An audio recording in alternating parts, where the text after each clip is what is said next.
I'm going to give you 3 Chicago Bears to watch closely in week 2 of preseason, and it starts right now. Now, if you are new to the channel, please like the video. Please subscribe to the page. We do talk Chicago Bears daily on this channel. It's the only channel talking Bears, how Bears talk. So make sure that you get in tune with us, man. So we are coming into week 2 of preseason. We've got the Seattle Seahawks on a short week, a really weird short week at that, right? Like a Saturday game into a Thursday game. Appreciate you for that one, NFL. I almost knocked my entire setup over right there. I saw that. But, you know, here's the thing. There are players that you want to key in on. Of course, Justin Fields is one of those guys, right? But I'm going to say outside of Justin Fields, who are those players that you really want to key in on? So I'm going to give you 3. You guys let me know your 3 in the comments below. Let me know who you really are focusing on in this game. Number 1 for me is Braxton Jones, right? Of course, because of what we saw in week 1, everybody's excited about this kid. I feel like he is a really good player. I feel like Ryan Poles really got some great value out of this kid in the 5th round. And so I'm excited to see what he can be. But the question is, can he do that in back-to-back weeks? I've seen guys come through this team a lot that have shown out for a single week and really played well. How do you improve your game now that you've seen some game rep against a different team and you played pretty well? How do you continue to make your game better? How do you continue to grow your game even this early? I want to see that, because here's the thing. This is the point in the season where you're the healthiest, right? So I think I'm really looking forward to see what Braxton Jones is going to bring in this second preseason game. How's the footwork going to be? Are the hands going to continue? Was it just the hype of the moment in that first game that had you playing as well as you did? Like I said, I think in that first game, I only saw Braxton Jones have 1 snap that I really looked at, and I was like, that was you got beat on that one. You got beat on that rep. Outside of that, I felt like his footwork was really good off of the snap of the ball. I felt like his hands were always in a good position, wasn't putting himself in a position to get holding calls, really low penalized. The Bears as a whole were a low penalized team, but really Braxton Jones keeping himself out of that penalty, away from getting that penalty flag. I thought that was something really good to see from the rookie. And so I want to see if he's able to continue on that. Are you able to grow from that? Are you able to continue to improve on your game even this early into the season? Now adding in the knowledge of what it's like to play against real NFL talent, and with the possibility of getting more reps. I don't know how the reps are going to work in this game, because I've heard that like this will be the game where they've played the most reps. And then I think Coach Flu said the other day, right, like you could see guys playing 8 to 10 reps. So like, who are these guys that are playing 8 to 10 reps? That's going to be a question for another day. Again, let me know in the comments below.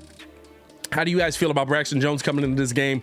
Do you feel like he is somebody that we should be focusing in on in the second preseason game? I'll be down there talking with you as well.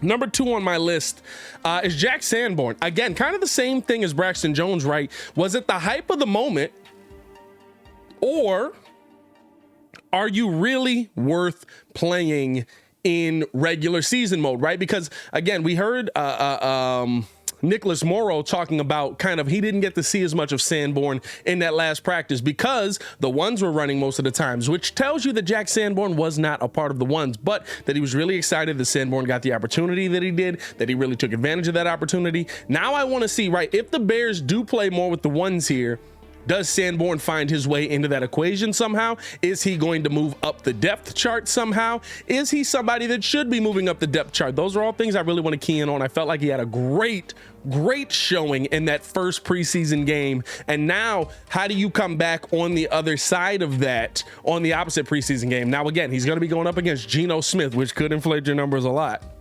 and a very vanilla offense, right? Because Drew Lock did end up catching COVID-19, so he will not be a part of the week 2 preseason game. But I think the thing that you really have to, for me with Jack Sanborn, is, are those intangibles that we noticed about you in week 1 continuing to be there? Are you able to get off the ball really quick? Are you instinctually finding yourself in the path either of the player coming towards you or the ball coming towards you? When he got that interception, right, he just stepped into the right place, right time, instinctually. Does that continue to grow for you coming into this second week? And the biggest question is, right, should you begin to move up the depth chart? The thing about Braxton Jones is we know Braxton Jones is probably our starting left tackle day 1 here for the Chicago Bears. Now, Is Jack Sanborn going to slowly work his way up the linebacker tree, especially with the absence of Roquan Smith? It's a big absence to have on your team, but if you're going to have a guy missing time and stuff like that,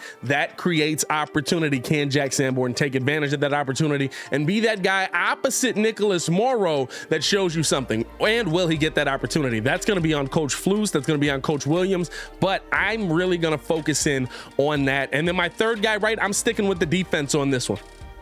It's his first time playing in the NFL at home. Really probably going to want to show why he made this league, why he's where he is, why he's going to bring so much to the Bears, and it's his first time getting NFL action. Number 3 for me is going to be Kyler Gordon. A couple of things I'm really going to be watching closely with Kyler Gordon. How is he going to be opposite Jalen Johnson? I really want to see, does he take that pressure off of Jalen Johnson? Does he allow Jalen Johnson to be a different kind of DB while standing out there, because he's solid on that side? So now I can't just pick on the side that Jalen Johnson isn't on. Does Kyler Gordon make himself a name on this team quickly? And how does that affect what the rest of the defense is going to do? I mean, we saw Jaquan Brisker in his first showing. Does Jaquan Brisker play a little more laid back, a little playback-ish, a little more, you know, everybody's got their own spot if Kyler Gordon is going? And here's the thing. There's going to be a ton of man-to-man. Mostly what you're playing in the preseason is man-to-man. How does Kyler fare in man-to-man? I know we saw, every Bears fan saw the highlight today where Darnell Mooney cooks him in the one-on-ones. How does Kyler Gordon fare in man-to-man? How is he going to be able to line up against these guys across from him? I doubt he gets any reps against DK, but if he does get reps against DK, how does he deal with bigger bodied wide receivers in the NFL? Questions like that I really want to get the answer to and really see. And so I'm really excited to see what Kyler Gordon is going to bring to this team. I think he's a player that is going to be, I have really high hopes for. A lot of people had higher hopes for Jaquan Brisker. For me, I had high hopes for Kyler Gordon because of how abysmal that secondary was at the DB position, right? And the thing is, now it seems like, at least in that first game, the Bears are going to be pretty good at getting in the backfield. Now, is it going to take them? I'd like to see them get to the quarterback a little bit quicker, but they were in Patrick Mahomes' face quite a bit. He just made a great pass off of that. So I want to see how this DB room shapes up around the fact that this offensive line seems like it's going to spend a good chunk of time in the backfield. And so Kyler Gordon's going to be somebody that I think is going to be very important to that, and I'm really going to be keying in, watching on. But as always, man, I want to know how you guys feel. Let me know in the comments below. I'll be down there talking with you as well. Do you feel like Kyler Gordon is somebody you should be watching? Braxton Jones, Jack, now I can't think of his name. Sanborn, there we go. Jack Sanborn, should he be somebody? Bro, y'all see me have like just a confusion moment right there. Jack Sanborn, should he be somebody moving up the depth chart? Let me know in the comments below. I'll be down there talking with you as well. As always, man, it's your boy Pat the Designer, back at it again to continue watching our Chicago Bears content. Click the links on the screen or check the links in the description below. Y'all stay safe out there, Chicago. Peace.